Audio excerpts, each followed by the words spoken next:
Baik, bismillahirrahmanirrahim. Assalamualaikum warahmatullahi wabarakatuh. Hamdan wa syukranillah wassalatu wassalamu ala rasulillah wa ala alihi wa sahbihi wa mawalah. Amma ba'du. Puji syukur kita haturkan kepada Allah Subhanahu wa taala atas berkat limpahan karunia-Nya, kenikmatannya sehingga kita bisa melaksanakan kegiatan sehari-hari dalam keadaan sehat walafiat. Dan tidak lupa pula sholawat beriringkan salam semoga selamanya dapat tercurah limpahkan kepada junjungan alam, yakni Habibana wa Nabiyana wa Maulana Muhammad Sallallahu Alaihi Wasallam. Tidak lupa kepada para keluarganya, para sahabatnya, para tabi'an-tabi'atnya, dan kita semua selaku umatnya mudah-mudahan mendapatkan syafaatul uzma di yaumil akhir nanti. Amin ya robbal alamin.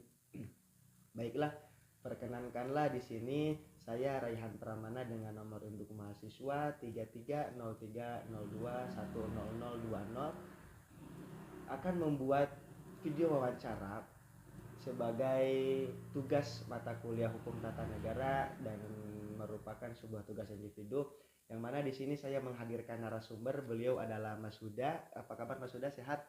Alhamdulillah. Beliau merupakan mahasiswa aktif di Fakultas Syariah Program Studi Hukum Tata Negara tahun angkatan 2019 dan sekarang sedang masa apa Mas? Sudah sedang masa penyusunan skripsi ya? Iya, alhamdulillah seperti itu. Baik, begini Mas Huda, jadi ada beberapa persoalan mengenai tentang kedemokrasian di Indonesia. Menurut Mas Huda, bagaimana sih sebenarnya kualitas demokrasi di Indonesia itu? Sebelum kita berbicara soal kualitas demokrasi, maka kita perlu mengetahui terlebih dahulu apa itu demokrasi. Secara sederhana, demokrasi diartikan sebagai suatu sistem yang menempatkan rakyat sebagai pemegang kekuasaan tertinggi. Artinya, posisi rakyat ini merupakan kedaulatan tertinggi, seperti itu. Sehingga dalam beberapa definisi, demokrasi diartikan sebagai bentuk ataupun sistem pemerintahan yang seluruh rakyatnya turut serta memerintah dengan perantara wakilnya. Artinya, perlu adanya partisipasi masyarakat ataupun partisipasi rakyat dalam menjalankan roda pemerintahan. Selanjutnya yaitu terkait dengan ciri-ciri demokrasi. Dalam ciri-ciri demokrasi, pertama yaitu ada memiliki perwakilan rakyat. Seperti kita tahu bahwasanya perwakilan rakyat di Indonesia ada yang namanya Dewan Perwakilan Rakyat. Kita tahu DPR. Terus keputusan berdasarkan aspirasi dan kepentingan warga negara, di mana dalam menentukan ataupun membuat produk hukum perundang-undangan itu perlu berkaca terhadap kebutuhan dan juga kepentingan dari masyarakat itu sendiri. Makanya dalam pembentukan produk hukum, perda ataupun undang-undang itu seringkali melakukan masa-masa reses ataupun sering melakukan terjun untuk mendengar aspirasi terkait dengan keluhan-keluhan masyarakat, sehingga melalui keluhan-keluhan tersebut akan di follow up ataupun ditindaklanjuti berupa produk perundang-undangan. Apa sih yang kemudian perlu difasilitasi pemerintah untuk menjawab persoalan-persoalan di masyarakatnya.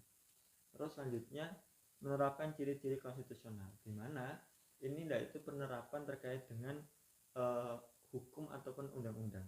Selanjutnya itu menyelenggarakan pemilu. Menyelenggarakan pemilu, ketika kita melihat risalah konstitusi, ada dua mekanisme, yaitu pemilihan secara langsung, di mana rakyat memilih kepala negara ataupun memilih kepala daerahnya untuk menjalankan roda pemerintahan. Jadi rakyat punya kuasa untuk memilih langsung. Dan juga pemilihan melalui wakil ataupun melalui parlemen, seperti itu. Terus selanjutnya terkait dengan terdapatnya sistem kepartean, di mana sistem kepartean ini hakikatnya sebagai salah satu fungsi ataupun salah satu cara untuk mengontrol pemerintahan, gitu. Sehingga pemerintahan itu tidak seolah-olah bersifat absolut ataupun sewenang-wenang, akan tetapi masih ada kontrol dari partai. Biasanya yang berperan sebagai kontrol itu adalah pihak oposisi misalkan. Akan tetapi tidak hanya oposisi saja yang berperan sebagai kontrol, akan tetapi partai yang sebagai pemenang itu juga berupaya upaya ataupun harus memiliki salah satu cara untuk mengontrol pemerintahan tersebut, salah satu hal.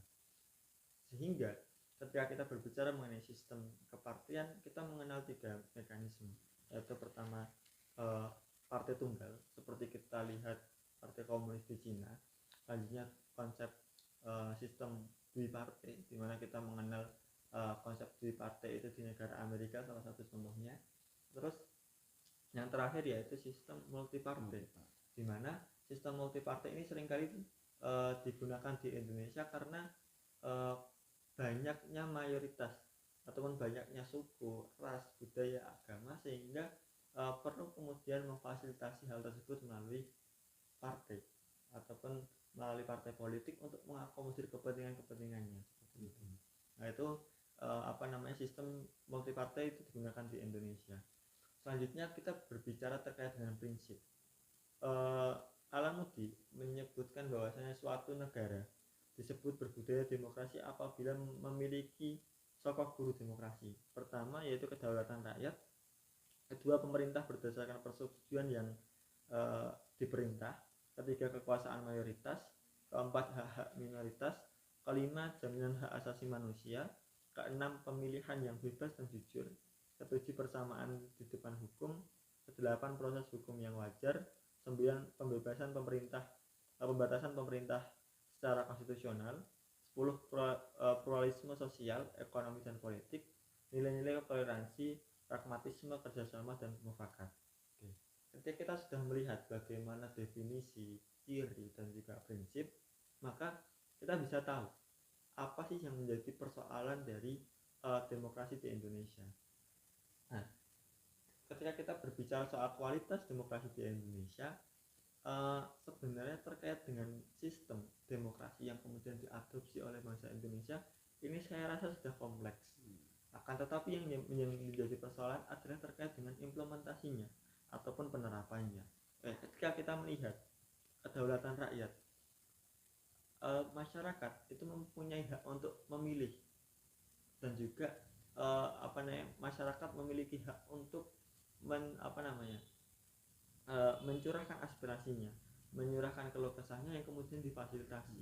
Sehingga posisi rakyat yang menjadi kekuasaan tertinggi itu utuh, seperti itu. Ada, walaupun mungkin seringkali produk hukum yang dibuat pemerintah itu tidak seolah-olah mengakomodir kepentingan rakyat. Seringkali produk hukum itu mengakomodir kepentingan satu ataupun dua pihak golongan saja, pribadi juga, sehingga dirasa itulah yang menjadi salah satu kecacatan dalam ataupun permasalahan dalam demokrasi. Terus juga ketika kita berbicara soal hak-hak minoritas, negara ataupun pemerintahan pun memfasilitasi terkait dengan hak-hak minoritas, misalkan pembuatan gereja misalkan melalui Kementerian Agama terkait dengan permasalahan mendirikan tempat ibadah, memeluk kepercayaan dan lain sebagainya, itu diakomodir oleh pemerintah. Walaupun ketika kita melihat permasalahan misalkan pembangunan gereja yang belum bisa dan lain sebagainya, itu pun juga menjadi salah satu hal kelemahan dalam demokrasi, walaupun pemerintah sudah mengakomodir hal tersebut. Terus ketika kita berbicara soal jaminan hak asasi manusia, pemerintah memfasilitasi terkait dengan jaminan hak asasi manusia berupa Komnas HAM. Walaupun kasus HAM di Indonesia, HAM berat di Indonesia pun masih banyak seperti itu. Nah, terus ketika kita berbicara pemilihan yang bebas dan jujur, itu kita rasakan sampai sekarang, di mana sebagai rakyat ataupun sebagai masyarakat kita mempunyai hak untuk memilih siapa yang nantinya akan menjadi wakil dari rakyat, siapa yang nantinya akan menjadi kepala daerah ataupun kepala negara. Seperti kita mempunyai hak tersebut, walaupun seringkali kualitas dari pemilu itu masih dirasa minim karena ada proses money politik kotor dan lain sebagainya yang kita lihat. Tapi peran masyarakat mempunyai peran besar dalam menentukan siapa yang nantinya akan menjadi wakil ataupun siapa yang menjadi kepala negara ataupun kepala daerah, gitu. Sehingga kekurangan money politik dan lain sebagainya itu menjadi catatan dari kekurangan demokrasi. Terus persamaan di depan hukum. Ketika kita berbicara mengenai persamaan di depan hukum, maka sebenarnya aturan dalam undang-undang itu pun juga menjelaskan bahwasanya hukum itu harus sama, harus rata. Kita tidak bisa mengadakan hukum tajam ke bawah dan tumpul ke atas gitu. Walaupun itu satu dua masih ada, dan itu pun yang menjadi kekurangan ataupun yang menjadi persoalan dari permasalahan demokrasi itu sendiri. Terus ketika kita berbicara mengenai pembatasan pemerintah secara konstitusional, kepala negara, kepala daerah dan lain sebagainya pun juga dibatasi kewenangannya, dibatasi masa jabatannya seperti itu dalam Undang-Undang Dasar. Sehingga ketika kita berbicara sistem pemerintahan, mungkin kita dirasa sudah mengadopsi dari nilai-nilai demokrasi itu sendiri, walaupun secara implementasi mungkin masih banyak kekurangan yang kemudian perlu kita tembel bersama seperti itu. Baik, sehingga kan kita ketika berbicara demokrasi itu ada kaitan eratnya dengan rakyat sepertinya Mas Huda. Nah, ketika tadi Mas Huda menyampaikan ya bahwasanya demokrasi itu sebenarnya kekuasaan tertinggi adalah di tangan rakyat ya. Memang itu sesuai dengan undang-undang kita, dengan konstitusi kita seperti itu, sehingga ketika banyak sekali aspirasi ataupun ya saran dan masukan yang memang diinginkan oleh rakyat itu kan melalui wakil rakyat ya, melalui wakil rakyatnya, sehingga wakil rakyat itu bisa menjembatani, bisa memfasilitasi dari aspirasi tersebut itu melalui produk hukumnya. Walaupun terdapat memang beberapa produk hukum itu bertentangan dengan apa yang diinginkan rakyat. Solusinya itu seperti apa Mas Huda? Oke. Seperti ini, ketika kita berbicara produk hukum yang seringkali tidak mampu mengakomodir kepentingan rakyat, maka yang paling penting dalam hal tersebut adalah bagaimana kualitas dari wakil kita, dari wakil rakyat gitu. Karena proses pemilu itu menjadi poin penting untuk menentukan kualitas dari wakil rakyat, termasuk nantinya kepala daerah dan lain sebagainya gitu. Sehingga peran serta masyarakat ataupun kedewasaan masyarakat, mindset masyarakat yang kemudian perlu ditata, di mana dalam proses pemilihan kita perlu mengetahui bagaimana kualitas dari calon tersebut, bagaimana visi misi, bagaimana apa yang kemudian ditawarkan kepada rakyat. Itu poin pertama. Terus selanjutnya, peran serta masyarakat atau dalam sosial kontrol terhadap pemerintahan pun itu menjadi poin penting, sehingga sikap masyarakat yang kemudian tidak apatis. Karena ketika kita berbicara soal definisi dari demokrasi sendiri kan perlu adanya partisipasi masyarakat, sehingga pola pikir masyarakat ataupun kedewasaan masyarakat itu menjadi poin penting di situ untuk bagaimana kemudian produk hukum itu mampu dirasa mengakomodir kepentingan masyarakat seperti itu. Oke, baik. Jadi kan adanya demokrasi itu kan kita mengikut sertakan adanya rakyat seperti itu, sehingga apakah di sini itu partisipasi masyarakat dalam demokrasi itu hanya kita tuangkan dalam pemilu atau yang lainnya? Gini, bicara soal partisipasi masyarakat tadi ya, salah satu upaya ataupun salah satu cara terkait dengan bagaimana partisipasi masyarakat itu memang salah satunya adalah pemilu. Karena pemilu itu adalah proses yang paling real ataupun proses paling awal untuk menentukan siapa yang nanti menjadi wakil dan lain sebagainya. Tapi di samping itu yang saya katakan sebelumnya adalah bagaimana kemudian masyarakat itu mampu menjadi social control pasca pemilu.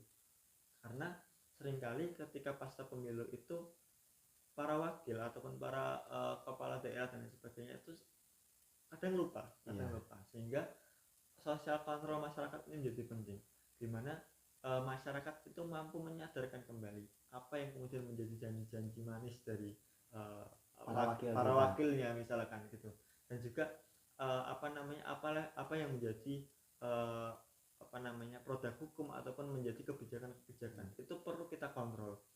Bagaimana cara kita mengontrolnya? Kan pertanyaan di situ adalah dengan cara kita membuat kajian ataupun kita membuat menyuarakan kebebasan berpendapat, apa yang menjadi keresahan. Banyak sekali ruang-ruang yang kemudian bisa kita manfaatkan. Misalkan ketika ada proses reses ataupun proses serap aspirasi yang dilakukan oleh DPR ataupun DPRD, kita bisa masuk di situ. Ketika mungkin reses dirasa belum mampu, kita bisa langsung menyatakan pendapat kita secara umum gitu, entah melalui demonstrasi dan lain sebagainya, ataupun kita bisa mengirim surat dan lain sebagainya. Dan saya rasa itu hal yang sah-sah dan sah-sah saja untuk kemudian berusaha untuk ikut serta dalam pembangunan berkelanjutan bagi bangsa dan negara. Serta salah satu hal kemudian untuk mewujudkan partisipasi masyarakat ya salah satunya di situ, seperti itu.